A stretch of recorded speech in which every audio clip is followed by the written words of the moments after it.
ஒரு சாமானியனின் கனவு சொந்த வீடு வாங்குவது.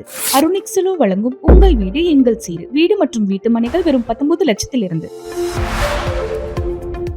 தமிழகத்தில் உள்ள அரசு பள்ளிகளின் உள்கட்டமைப்பு வசதிகளை தற்போதைய சூழலுக்கு ஏற்றவாறு மாற்றி அமைத்து கல்வி தரத்தை மேம்படுத்தும் பணிகளை பள்ளிக்கல்வித்துறை மேற்கொண்டு வருகிறது.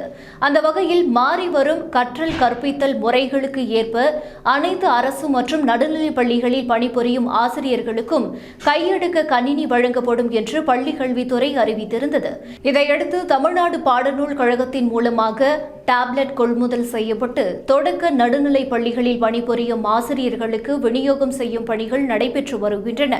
அதன்படி கடந்த கல்வியாண்டில் முதல் கட்டமாக ஆரம்ப பள்ளிகளில் பணிபுரியும் 79,723 இடைநிலை ஆசிரியர்களுக்கு ரூபாய் 101.48 கோடியில் டேப்லெட்கள் வழங்கப்பட்டன. இதற்கு ஆசிரியர்கள் தரப்பில் பரவலாக நல்ல வரவேற்பு கிடைத்தது.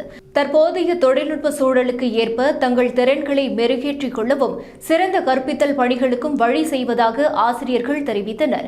இந்நிலையில் தொடர்ந்து இரண்டாவது கட்டமாக நடப்பு கல்வியாண்டில் அரசு நடுநிலை பள்ளிகளில் பணிபுரியும் 55,478 ஆசிரியர்களுக்கு டேப்லெட்கள் வழங்கப்பட உள்ளன.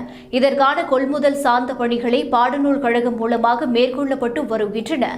டேப்லெட்கள் விரைவாக வாங்கி ஆசிரியர்களுக்கு வழங்கப்படும் என்று கல்வித்துறை அதிகாரிகள் தெரிவித்தனர்.